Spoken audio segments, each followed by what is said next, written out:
I'm Lauren Fogelman, coach of champions at expertsportsperformance.com, working with high-achieving athletes, coaches, and trainers to be able to rise up to the challenge and compete to win. Today's topic is on why goals fail. I'm talking specifically about SMART goals. Maybe you've heard about them before.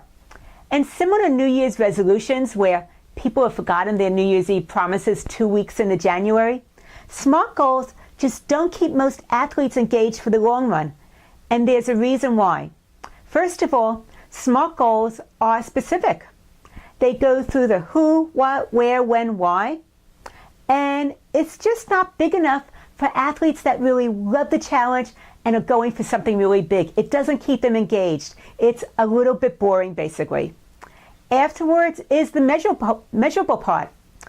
I tell my athletes all the time that if you're just going by the numbers, you're going to end up judging yourself after every single competition as to whether you're great or you should quit and go home. It's the numbers just don't work. You need to go for that bigger vision. Afterwards, they're attainable. Now, athletes that are looking to push the envelope, see how far they can go, be like Roger Bannister and be able to break a sub-4 mile when everybody else is telling them that they can't do it and that he's going to die if he tries because your body can't handle it. There's nothing attainable about it. Who knows if he can attain it or not? But he was driven to do it. He was compelled.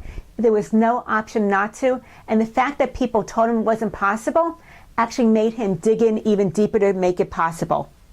He wanted to prove something. After that is realistic relevance.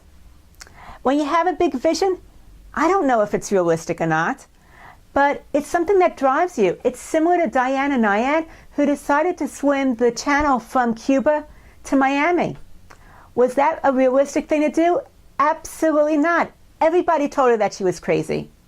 But she wasn't going to take no for an answer, and it took her 5 attempts before she made it happen. But for her, that was a lifelong achievement. And there was no option for her to just walk away and call it quits. That would have been much too easy. And then the next one is a time frame. The reason that time frames don't work is because when you create this really big dream of where you want to go, what you're compelled to do, a lot of times you decide this at a very early age. Olympic and pro athletes, so many of them, made a decision when they were still in elementary school that they were going to go big and achieve this dream. They had no clue about time frames or whether it was realistic or achievable. They didn't care. They had the vision and they weren't taking no for an answer. So that's what I want to encourage you to do, is to put the SMART goals on a back burner and go for something bigger, which is a compelling vision. And the reason, because it's not based on logic. There's a lot of emotion behind it. You get emotionally charged, really, really excited when you think about that and about really achieving that end game. And it's inspiring. It keeps you going through the ups and downs. So I want to let you know that, in my opinion, winning is about more than just the numbers. It's about the journey you take to stretch yourself and see what's possible. And that's why I encourage you to go for a vision. And here's some of the things that a vision has and why it works for really athletes who are looking to go for the big one. The first one is there's a challenge. You're an athlete. You want to have a challenge. You're inspired by challenges. Challenges keep you engaged. They really have you dig out something that you didn't even know was possible. Afterwards, you're committed. You're not taking no for an answer. You're not taking the easy way out and walking home. You're willing to do whatever it takes, even if it's inconvenient. Afterwards, you're charged. When you think about it, you get all amped up. You get really excited about it. You love what you're working towards, and partly because it's stretching you. And the other part is, who knows whether you'll make it or not, but boy, you're willing to take the risk, and it's a lot of fun along the way as well as hard work. Then celebrate. You're going to hit so many milestones along the way. And go ahead and acknowledge them, celebrate them, enjoy the moment, and then go on to the next milestone as you're getting closer and closer to your bigger vision. And then finally, connect. With connection, when you see that big vision that you have of where you want to go, you can see yourself successfully stepping up to that, achieving it, and it's just a beautiful thing. It feels so right.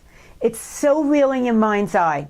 So those are the reasons why I encourage you to go for a vision, get rid of the goals, and really step up to the challenge and see what's possible. Now, here's your challenge. I'd love to be able to get real clear as to what your vision is. What is that you want to do and push yourself to do, even though other people might have doubt or don't even think that it's possible and that you're kind of crazy to really choose that. And then take the test and compare to these 5 steps here and see if it meets up to them. If not, then you have some work to do to really get them up on board so that your vision is pretty strong and it's going to stick for the long run. I'd love to hear what your takeaways are. Please click the likes button to pass it forward. And if you're interested in the 7 steps to winning performance, go to my website, expertsportsperformance.com, put your name and email address on that upper right-hand side. Immediately, you'll get the first of the video training series. My mission is to show you how to stay cool when the heat is on. Lauren Fogelman, expertsportsperformance.com.